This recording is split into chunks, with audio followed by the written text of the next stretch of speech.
¿Cuál? 3. Muy bien. Perfecto. Muy bien, entendieron totalmente. En relación a CMB más presión de soporte. 1. Es una modalidad combinada que nunca debería emplearse. 2. Aumenta el trabajo respiratorio. 3. Mejora el trabajo respiratorio al soportar las respiraciones espontáneas. 4. Mejora el trabajo respiratorio al soportar las respiraciones mecánicas. 3. Muy bien, perfecto. Maravilloso. La modalidad asistido controlado se diferencia de la modalidad sincronizada de SMB porque la frecuencia, escuchen bien, 1. La frecuencia respiratoria en asistido controlado está determinada por el paciente cuando su esfuerzo respiratorio es efectivo y no está en apnea. 2. La frecuencia respiratoria en CMB es fija, determinada mayoritariamente por el respirador. Las respiraciones espontáneas ocurren sin soporte. 3. Asistido controlada cicla por flujo. 4. SMB cicla por flujo. 5. 1 y 2 son correctas.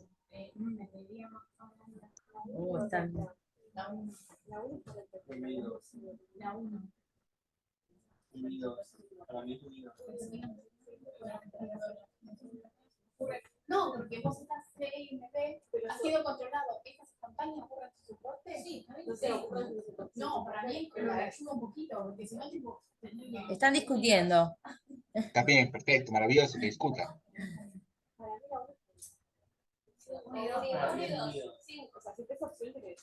Para algunos es 1 y 2, para otros la 2 no es correcta. O no están seguros de que la 2 sea correcta. 1 y 2 es correcta. Muy bien, ¿sí? Está bien, las dos son correctas, ¿ok? No sé bien que en el asistido controlado SMB se cicla por flujo, ¿sí o no? Paren, que escuchen.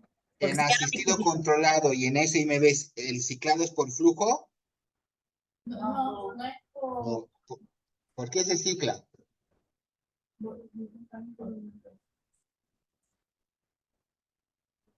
Vamos, chicos, están dando respuestas. Dale, Isa. Se cicla por tiempo, no se olviden. ¿Listo? Sí. Bueno, perfecto. Bueno, es la primera parte. Bueno, ahora vamos a hablar del tema que nos interesa, de alta frecuencia. Vamos a hablar primero de fisiología. Lo voy a intentar hacer lo más didáctico posible. Luego vamos a hablar de los conceptos claves de la ventilación de alta frecuencia y si alcanzamos hablamos de monitorización. Bueno, entonces vamos a recordar un poquito. En ventilación mecánica convencional, mejorar los parámetros de la oxigenación, ¿de qué depende? 1. Volumen tidal y volumen minuto. 2. Cambio de la PIM y la PEP. 3. Solo de la FiO2. 4. De la PIM, de la PEP, del tiempo inspiratorio y tiempo inspiratorio que es MAP. 5. 3 y 4 son correctas. Solo de la FIO, no. La 4. Ahora, es el área debajo de la curva. El área de abajo de la curva, que para mí se transforma en 4. PIM, PEM, TI, TF. 4. ¿Cuál es? 4. 3 y 4 no puede ser. Perfecto. Esta Esta es la respuesta correcta. 3 y 4, ¿sí? MAP y FiO2, ¿sí? La oxigenación, no se olviden, ¿sí? ¿Se acuerdan que les di una diapositiva donde decía oxigenación? Que dependía de todo esto. ¿Están de acuerdo? ¿O tienen alguna duda?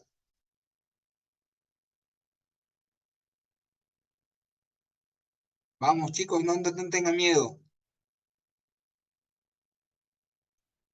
Vamos a ver, como estamos enseñando con más tiempo y tengo más tiempo, vamos a ver este. ¿Se acuerdan? Aquí está, oxigenación. Depende de dos cosas, de la FiO2 y de la presión media de la vía aérea. PIM, PEP, tiempo inspiratorio y expiratorio y del flujo. Entonces las respuestas correctas son la 3 y la 4. ¿Está bien? ¿Se entiende? Sí. Bien, Sí. perfecto. Muy bien. Ahí, sí. No entiendo. No, que en un momento medio que se nos trabó la computadora y creo que quedamos muteados. Ah, ya. Listo. Estaban diciendo que sí, que estaban de acuerdo, pero como medio que se trabó la Perfecto. computadora. Bien, listo. Entonces estamos bien. Entonces, otra pregunta. En ventilación mecánica convencional, debo conocer los siguientes parámetros para mejorar la ventilación de mi paciente. Volumen tidal o volumen corriente, volumen minuto, MAP y volumen tidal, PIM, PEP, frecuencia respiratoria y exhaustión de oxígeno, o 1 y 2 son correctos. Uno y dos. Uno y dos. Sí. Lo demás no. Claro, sencillo. Perfecto, muy bien, maravilloso. Entonces, vamos a ver todos estos respiradores son los que dan alta frecuencia. Bueno, el primer respirador que se utilizó en neonatología para alta frecuencia, que muy poco lo hemos todavía llegado a conocer, son los famosos SensorMedics, ¿sí? Que están acá. Es un aparato muy grande que costaba mucho armar toda la tubuladura, los conectores, los sensores, pero que realmente hasta el momento yo les puedo asegurar que es la más fisiológica, ¿sí? Así como es un robot, porque tiene 1,5 metros más o menos un poquito más inclusive de altura, ¿sí? Y además de los cables, que eran muchísimos los cables, pero medía casi exactamente lo que teníamos que alcanzar con la ventilación de alta frecuencia. Luego vinieron otros un poco más modernos, ¿sí? Y, perdón, y acá hago un paréntesis, porque ahora no vamos a hablar, vieron que hay distintos tipos de alta frecuencia. Nosotros vamos a hablar de la ventilación de alta frecuencia, del famoso BAFU, pero no por jet, ¿sí? No por jet. Entonces, ese es otro tipo de respirador. Algunos de estos lo tienen también, pero no vamos a hablar de eso. Vamos a hablar de la ventilación de alta frecuencia tradicional o clásica que conocemos. Luego vinieron el SL5000 y el SL6000, que tienen también su modo ventilatorio de alta frecuencia. Y el más moderno, uno de los más modernos, que es el Babylog BN500, que también tiene ventilación de alta frecuencia. Lógicamente, todos los demás modos ventilatorios para neonatología. Ahí está el SL6000. Yo siempre me preguntan y si tengo que elegir un respirador, para mí el mejor sigue siendo el SL6000. No estoy haciendo propaganda a Medix, por si acaso, ¿sí? Entonces, primero tenemos que recordar que no es una modalidad fisiológica de respirar la alta frecuencia. Los seres humanos respiramos con una ventilación llamada volumen tidal o volumen corriente, con lo cual, ustedes saben, conseguimos el intercambio gaseoso de manera óptima. Con este tipo de ventilación logramos el intercambio gaseoso por dos principios básicos. Uno es la aplicación de la presión continua, es decir, la MAP, y el otro es el mecanismo por el cual vamos a conseguir intercambio gaseoso, que eso vamos a llamarlo de los Hertz, el delta P y todo eso. En el esquema podemos ver el flujo continuo de gas que va a generar la presión continua señalada anteriormente. En este sistema va a existir una cámara de gas, donde va a existir un pistón que va a comprimir de forma brusca y continua el gas que ingresa en el paciente, generando ondas de presión. Entonces acá se van a ir generando ondas de presión hacia el paciente. Esta onda de transmisión va a ser mucho más potente cuanto más intenso sea el desplazamiento del pistón o de la válvula, generando el delta de presión. Ahí está el delta de presión, que se va a transmitir a la vía aérea. La velocidad con la cual se va a movilizar este pistón será entonces conocida como velocidad de alta frecuencia. De ahí viene la denominación de alta frecuencia. ¿Qué es la que se va a transmitir a una frecuencia elevada? Es la que va a transmitir, ¿no?, toda esta alta frecuencia por ondas, ¿sí?, al sistema respiratorio, la vía aérea. Perfecto. Entonces, si aplicamos la presión continua de distensión sobre el pulmón, y una vez superada la presión crítica de apertura de la mayoría de las unidades alveolares, van a reclutarse todas las unidades alveolares. Con el desplazamiento de ese pistón sobre la cámara de gas, vamos a provocar en una oscilación vamos a provocar ondas de presión, ¿sí? Es lo que se va a lograr. que va a transmitir toda esa energía de presión a la vía aérea y que va a condicionar, por ejemplo, el reclutamiento y el lavado de dióxido de carbono. Si tienen dudas, me preguntan, ¿sí? Un poquito complejo en esta parte. Entonces, por tanto, va a haber dos componentes en ventilación de alta frecuencia. Una presión continua de distensión de la vía aérea, que sirve para abrir el pulmón, a la cual le vamos a llamar oxigenación, ¿sí? Es una presión continua, ¿sí? Perdón, está acá la presión, una presión continua, constante, y ondas de oscilación para generar el lavado de CO2 que vamos a llamar ventilación, ¿ok? Esto, alta frecuencia, ¿no? Allá, Eugenia, ¿o no? ¿Cómo? ¿Ah? ¿Cómo? No se escuchó. ¿Está funcionando la alta frecuencia en la unidad? Sí. Están utilizándolo. Entonces Sí. estos gráficos son, digamos, son cómodos para ustedes, ¿no? Que son muy parecidos a lo que da el SL5000. Sí. Ya, perfecto. Bueno, en esta figura van a poder ver ustedes que se va a comparar el trazado de la curva de presión de la ventilación convencional, que la pueden ver acá, ¿sí? Donde se genera una onda de presión durante un tiempo limitado que va a generar que el desplazamiento de un volumen tidal, ¿sí? Una vez generada esta presión inspiratoria máxima, esta regresa a su PEP, ¿no es cierto? A la presión positiva al final de la inspiración, durante un tiempo determinado, para nuevamente generar otra presión inspiratoria y podamos observar que se encuentra en la curva de ventilación, ¿sí? Ah, y acá podemos observar que la curva de ventilación es constante, ¿sí? Fíjense. Entonces, acá van a haber tres tipos de curvas. Una de la ventilación convencional y otra de la alta frecuencia. Pero fíjense que acá, en la convencional que generamos, ¿qué necesitamos para generar el volumen tidal? Necesitamos presión. Acá necesitamos ondas. Ondas de presión que se van a transmitir de una vía aérea superior a una vía aérea inferior. ¿Sí? Vamos con la siguiente.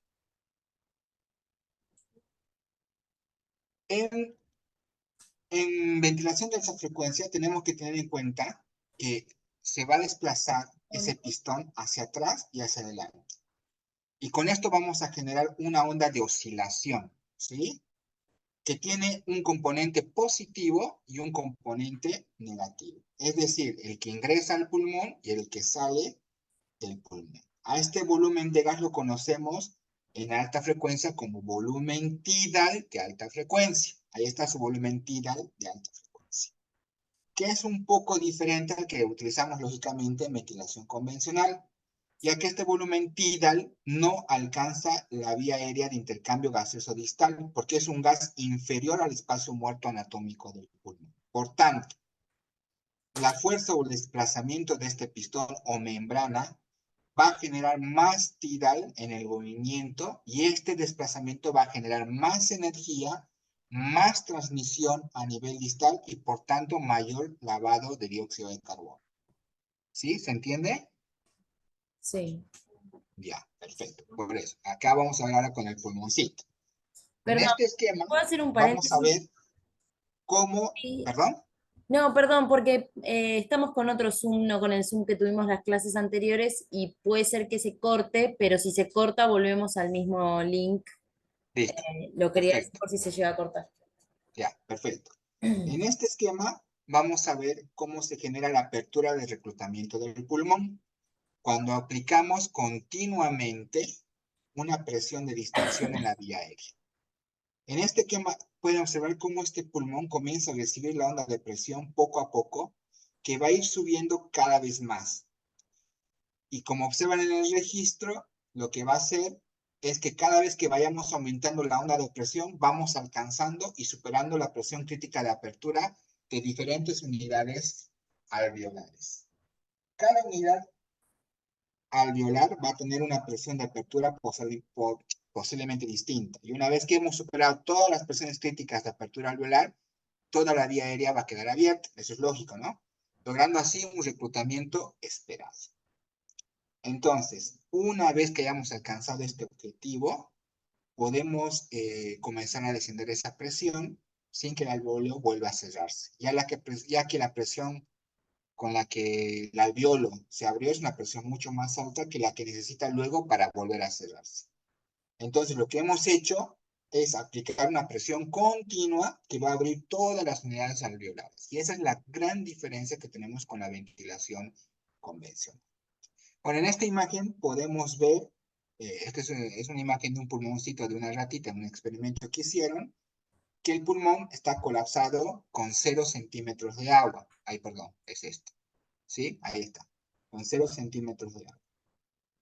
Pero a medida que incrementamos la presión de apertura crítica con 35 centímetros de agua, se alcanza el reclutamiento alveolar esperado.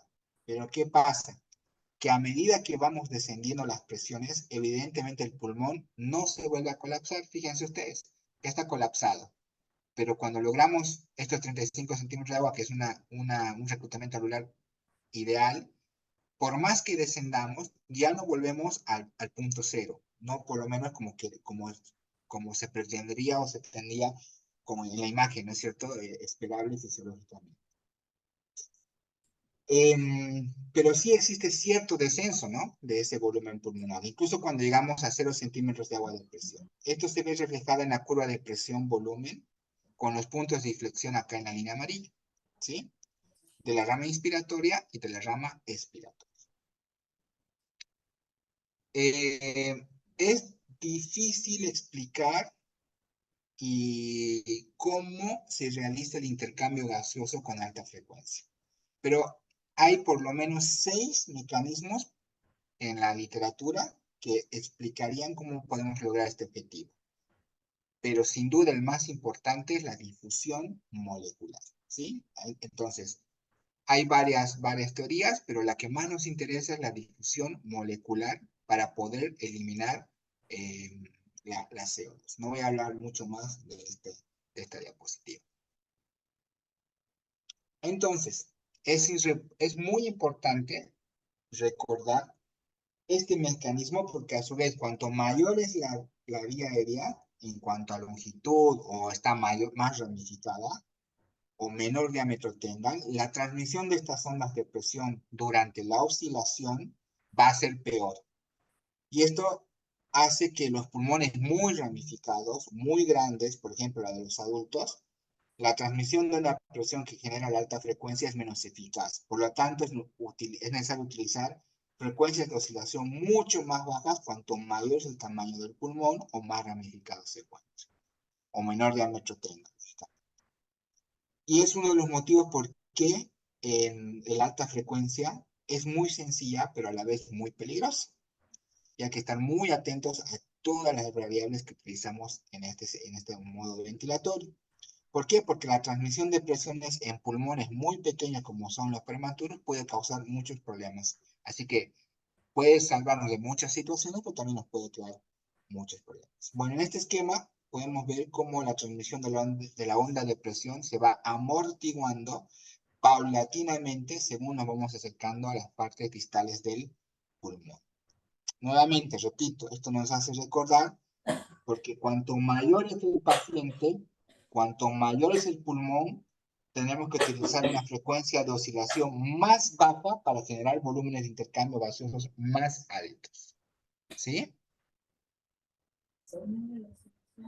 ¿Estamos bien? Ya. O que sí. Entonces, por tanto, y en forma esquemática, el lavado de CO2 y la ventilación alveolar va a depender de un mecanismo de transporte conectivo, que vamos a ver acá, transporte convectivo, perdón, de las zonas más proximales, en las zonas medias del pulmón de la convección y difusión, y en las zonas más distales va a depender de la difusión molecular. Este último componente que dijimos que es el más importante, lo que hace es que por cada movimiento y desplazamiento de estas ondas de presión que estamos generando en el pistón, que van a llegar a esta zona distal, transmiten energía en las moléculas que están en esta zona distal. Por eso se llama difusión molecular. Esta transmisión de energía lo que hace es que se desplace normalmente por las zonas periféricas el gas distal, el gas del alveolo, podemos ver acá, y se produce el lavado de CO2. Esta transmisión va a depender, por lo tanto, de la potencia de la onda, del delta P y de la frecuencia de oscilación. Va a depender de todo eso. Recordar que cuanto menor es la frecuencia, menor es el volumen, perdón, que cuanto mayor es la frecuencia, ahora sí, menor es el volumen tidal que se va a generar y por lo tanto menor va a ser el lavado de CO2. Podemos ver, perdón, no está el otro, no está. Bueno, podemos ver en otro esquema que, o en este mismo esquema podemos ver que la transmisión de la energía durante la ventilación, en la zona central, ¿se acuerdan que era dividida a convección y difusión? ¿Sí?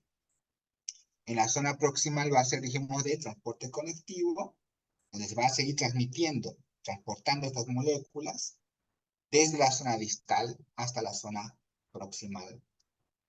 Y de esta manera se va a hacer una eliminación continua de CO2.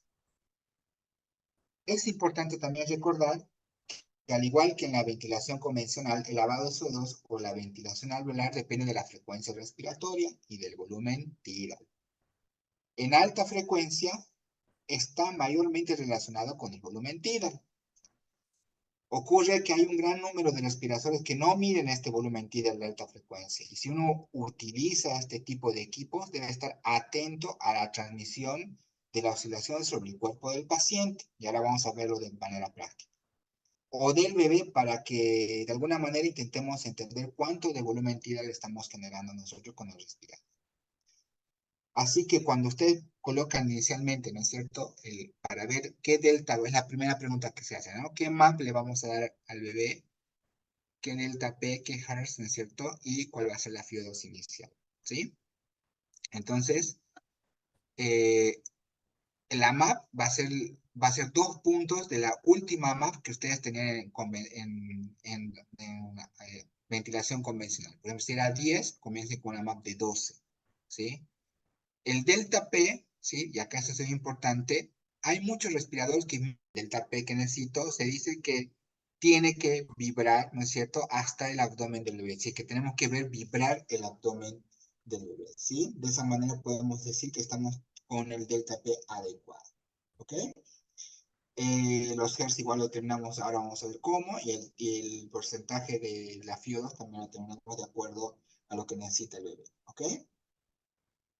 Bueno, entonces, podemos decir que el volumen tidal de la alta frecuencia va a depender, por lo tanto, de la potencia de desplazamiento de la membrana del delta P, y se entiende que a mayor potencia, mayor volumen tidal, y la frecuencia, como hemos comentado, de nuevo, a mayor frecuencia, menor volumen tidal, y a menor frecuencia, mayor volumen tidal, que se va a generar y por lo tanto vamos a tener mayor lavado de CO2. Hay otro factor que también influye, que es la duración del desplazamiento del gas de la membrana de la zona expiratoria.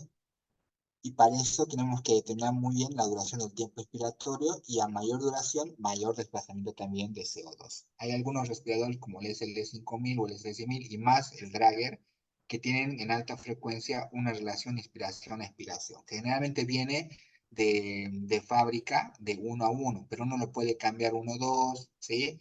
Hasta 1 a 3 en algunos casos se puede aceptar, ¿sí? Pero 1 a 1 es lo ideal, 1 o 2 como mucho. Si aumentamos esa relación, lógicamente vamos a lograr un mayor lavado de CO2. Es importante conocer esta ventaja que tienen estos respiradores.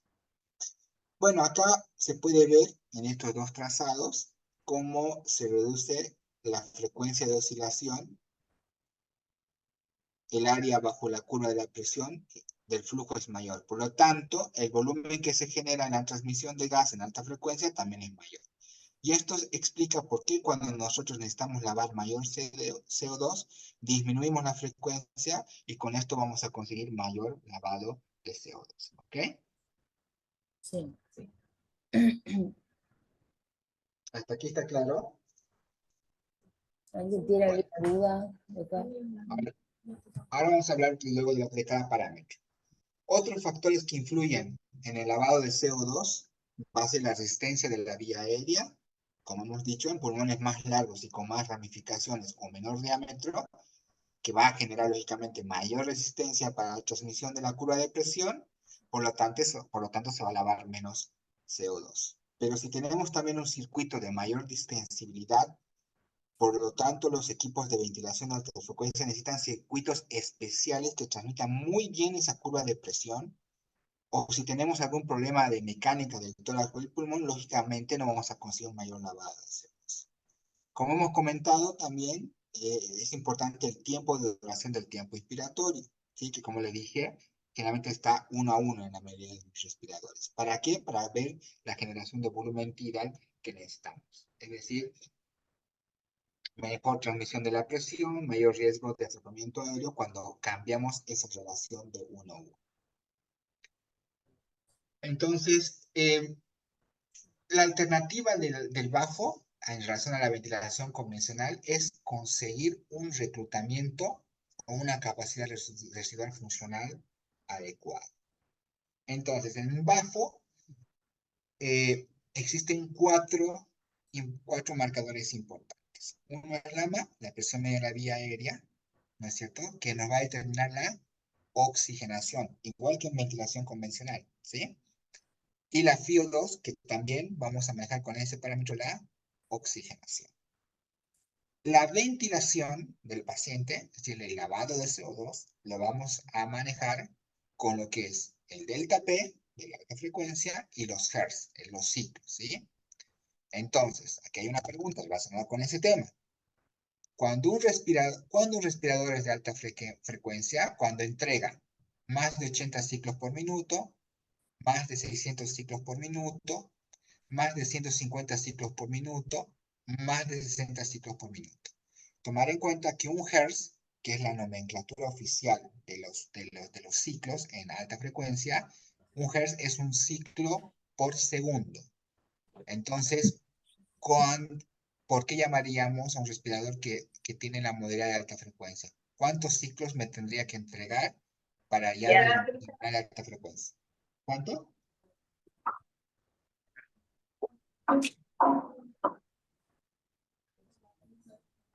Hola. Están discutiendo. Un Hertz es igual a un ciclo por segundo. Un ciclo es un ciclo inspiratorio, a eso me refiero, ¿no?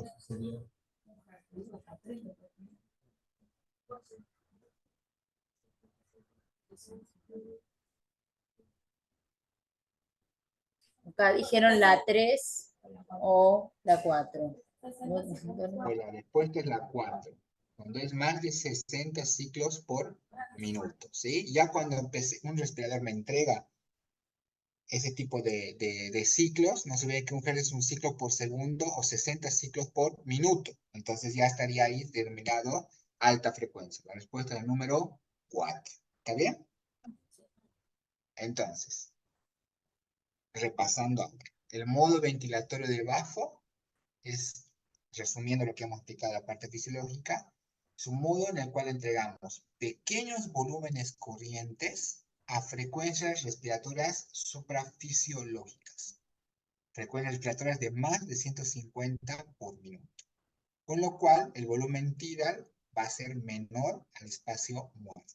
¿Estamos bien hasta acá? Esta es la definición de BAFO, por si acaso. Si les preguntan, para el examen.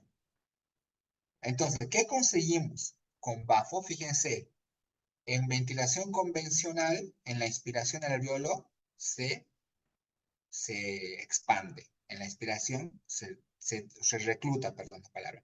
En la inspiración se desrecluta y nuevamente en inspiración reclutamos. En cambio, en alta frecuencia hay un reclutamiento alveolar constante, pero con pequeños volúmenes, ¿sí? Bueno, Entonces, la oxigenación va a depender de dos cosas. De la MAP, como dijimos, que va a permitir reclutar los espacios alveolares y mejorar la relación ventilación-perfusión, evitando atelectasias y preservando la función del surfactante. Entonces, esa MAP va a funcionar como un CPAP, con una presión constante que vibra. ¿Sí? Así tiene que pensar la MAP en alta frecuencia, como un CPAP, que da PEP, lógicamente, que vibra. Sin embargo, esta MAP puede comprometer el retorno venoso cuando es muy alto y aumentar la resistencia vascular pulmonar. Entonces, los requisitos para una MAP óptima es conseguir, para la oxigenación, perdón, es conseguir una MAP óptima con una estabilidad hemodinámica y una FiO2 lo más baja posible. La MAP óptima, desde el punto de vista clínico, es cuando la presión parcial en la gasometría, ¿no? Es decir, en estado ácido-base de la PO2 es adecuada con una FiO2 de 30-40. Cuando en la placa de rayos X el diafragma está a nivel de la novena costilla y cuando hay ausencia de compromiso respiratorio. Ahora, hay una modificación en esta MAP óptima. Ya no es necesario tener una supraventilación. Antes decíamos, incluso tiene que verse el diafragma en la décima costilla, 10 espacios intercostales. Pues ya no es necesario. 8, 9 y conseguir una presión parcial de oxígeno en sangre con una FiO2 mínima es lo que más se recomienda para decir que tenemos una MAP óptima. Estamos oxigenando bien a ese paciente. ¿Sí? Ahí vemos un pulmón prematuro, evidentemente, con la hialina, ¿sí? Y este pulmón es de un pulmón de que está un chico en alta frecuencia, ¿sí? Es lo que quería mostrar en la fotografía, ¿sí? 1, 2, 3, 4, 5, 6, 7, 8, casi 9 espacios intercostales, ¿no? Entonces sería, tal vez está con una MAP óptima, este paciente. Pregunta. Tras el ingreso a alta frecuencia, su paciente ha mejorado y mantiene una saturación estable de 98%. ¿Qué parámetro desciende primero? ¿La MAP, la FiO2, la amplitud, que es el delta P, o la frecuencia, que son los Hz? ¿Qué dicen?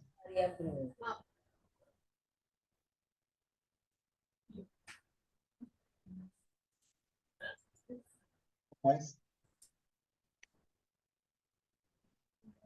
¿cuántos por MAP y cuántos? Levanten la mano los de MAP.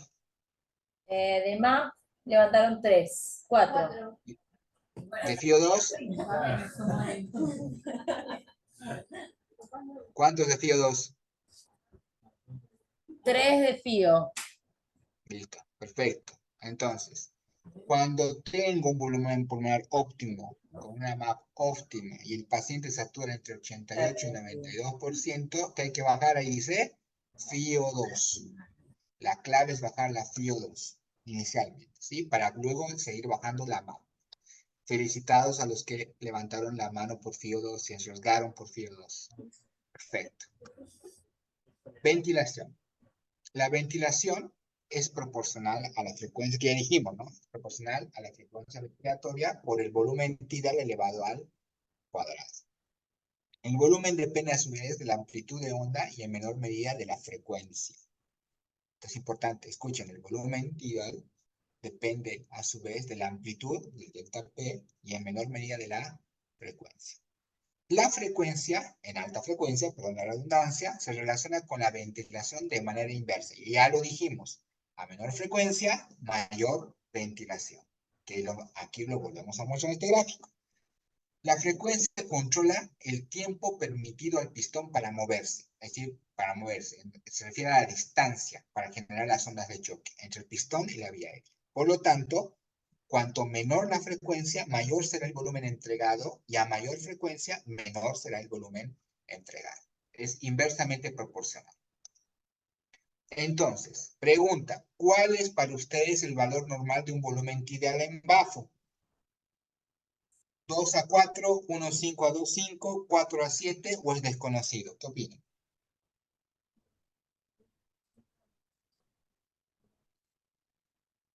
Acá están votando el 2.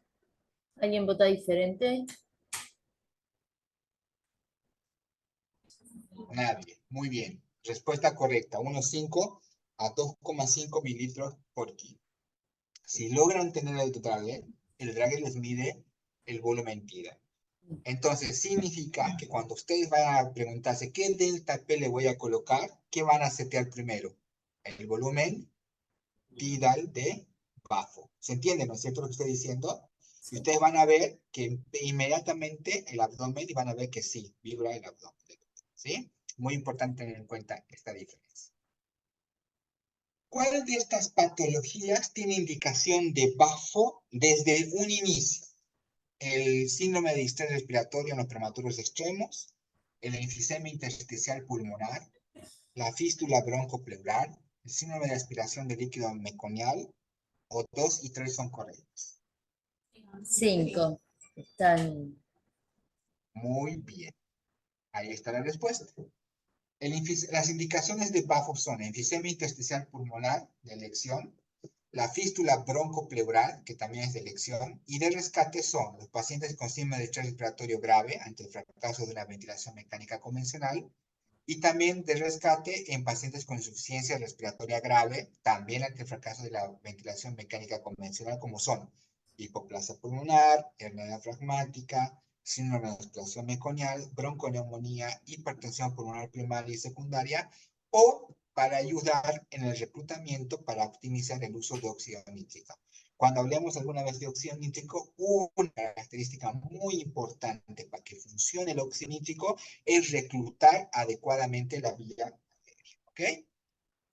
Entonces, para eso usamos bafo. Ahí explicación porque hay mejores resultados de usar óxido nítrico más bafo, y ahora la tercera parte es un inotrópico, como es la amitriptilina, que ayuda mucho más en el caso, por ejemplo, de los chicos que tienen hipertensión pulmonar severa, ¿no?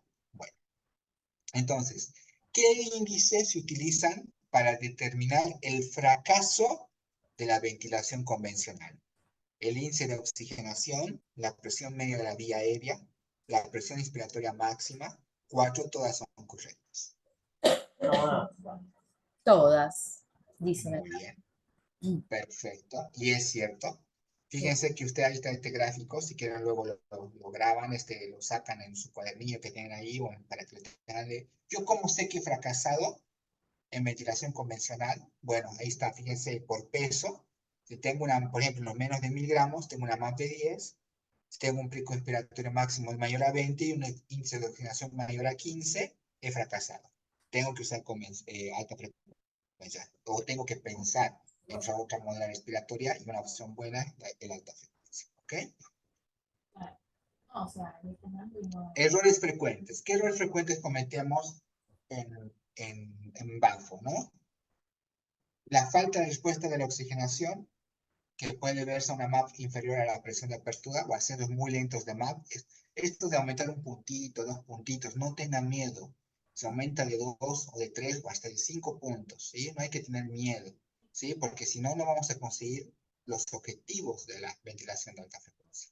2, respuesta transitoria pequeña, reducción prematura de la MAP, es decir, rápidamente queremos bajarle la MAP. Cuando ya hemos aprendido que lo primero que se disminuye para mejorar la oxigenación, que es la FiO2. Y luego que lleguemos a una FiO2 de 30, 40%, recién bajar la MAP, ¿sí? Eso es lo que hay que tomar bien. Compromiso hemodinámico o hipoventilación, por sobredistensión pulmonar, o porque no hay descenso de la MAP después de alcanzar esa presión de apertura. ¿Se acuerdan el gráfico del conejo? Que cuando yo consigo un volumen tida que me produce mayor reclutamiento alveolar, empezar a descenderlo, ¿sí? Porque si no produjo sobredistensión pulmonar y secundariamente compromiso hemodinámico e hipoventilación. Y cuarto, hipoventilación, porque tengo un delta P adecuado y el volumen tidal en bafo son adecuados, pero no están reclutando. Es decir, yo le doy mucho delta P, pero no estoy dándole un buen volumen tidal, sino estoy dando buenos hertz, por lo cual estoy reclutando el pulmón, pero tal vez no estoy logrando el intercambio gaseoso que requiero para ese paciente. ¿Se entendió, no es cierto? Entonces, fíjense que todos estos errores podemos cometer en alta frecuencia. Ah, y me olvidaba, por la transmisión distal, porque tenemos una vía aérea larga, ramificada, pero eso no es propio de nosotros, porque hay una obstrucción de la vía aérea por muchas secreciones, o porque hay una escasa potencia del respirador. Por eso, Cuando se refiere a potencia, se refiere a que tenemos que estar seguros de que tenemos que tener, por ejemplo, sensor de flujo, no se olvide que hablaba mucho, que depende mucho del flujo, ¿sí? Tenemos que estar muy seguros que tenga su sensor de flujo para que funcione la alta frecuencia como corresponde, ¿ok? Bueno, ¿qué tips podemos dar para el manejo del paciente con alta frecuencia? Siempre nuestra estrategia de usar la alta frecuencia se va a enfocar en mejorar el reclutamiento alveolar y mantener esa presión media de la vía aérea por encima de la presión de cierre. Ese es el primer objetivo, o el primer tip. Dos, para que logremos este primer objetivo, se fija, como dije ya anteriormente, en 2 centímetros de agua por encima de la registrada en convencional. Es decir, si tengo una MAP en convencional de nieve en un bebé de 800 gramos, voy a iniciar la MAP en alta frecuencia con 2. Con 12. Si la saturación de oxígeno no mejora en 5 a 10 minutos, hay que aumentar la MAP. Escuchen, hay que aumentar la MAP. Y más cuando tengo una FiO2 mayores a 70%. ¿Por qué? Porque significa que no estoy logrando superar la presión de cierre con la alta frecuencia. Entonces tengo que aumentar la MAP. Tengo que hacerlo rápidamente porque si no vamos a fracasar. Luego hay que evaluar la expansión pulmonar con la radiografía de tórax. Está bien, voy a aumentar la MAP, pero voy a ser crítico, voy a ser juicioso, objetivo. Tengo que sacarle placa de rayos X, tengo que hacerme seguramente alguna gasometría, algún estado ácido base para poder ver que lo que estoy haciendo es adecuado. No se olviden que tenemos que lograr una presión, de oxígeno, una presión parcial de oxígeno en sangre con una FiO2 de 30 a 40%. Así tenemos que lograr presiones parciales de oxígeno en sangre óptimas, ¿sí? Y lógicamente que tenga el menor efecto hemodinámico en esos pacientes. La MAP, otro tip es que la MAP inicial en escapes de aire, que ustedes saben que a alta frecuencia usamos mucho en neumotórax principalmente, depende de la expansión del pulmón no comprometido. Y esto es muy importante entender. ¿Por qué? Porque el volumen de ese pulmón debe ser normalizado. Nos olvidamos un poco del que está comprometido, el que está con neumotórax, porque ese lo vamos a ir reclutando con el transcurso del tiempo. Y además, para eso también está el tubo de drenaje. O sea, nos vamos a enfocar en el pulmón que no está comprometido, así que esté estable en alta frecuencia. Porque uno piensa, le voy a usar la MAP, la alta frecuencia, para solucionar el escape de aire. Ojo, si estamos pensando que es para eso, no. En realidad estamos dando tiempo, menos presión, que se llaman volúmenes constantes, volúmenes corrientes constantes, para que este pulmón vaya recuperando, se vaya reclutando paulatinamente. Pero también alcancemos el pulmón que está sano, básicamente que no se, que se colapse, que disminuya la compliance por otro tipo de ventilación como es la convención. Y aceptar valores de gasometría o estado de base menores que óptimos hasta que se resuelva el escape de aire. Bueno. Eugenia, yo creo que lo vamos a dejar para la última charla con ventilación con volumen garantizado.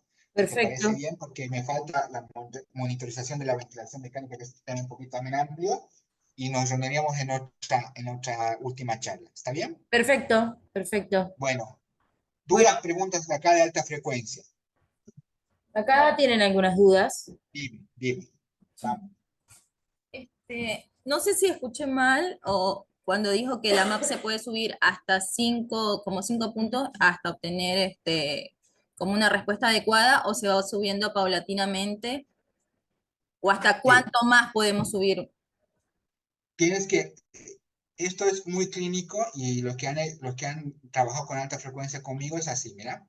Por ejemplo, comenzamos con un paciente, ¿sí? Un prematuro que ha fracasado la ventilación convencional y decidimos entre todos colocarle en alta frecuencia. Entonces, primer parámetro que tenemos que ver es la oxigenación.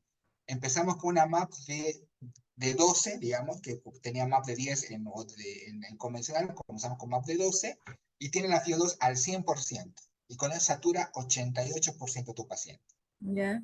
Le vas a hacer rápidamente un control de placa, ¿sí? Rápidamente, si le colocas en la alta frecuencia, casi inmediatamente le vas a hacer un control de placa y un control de gasometría.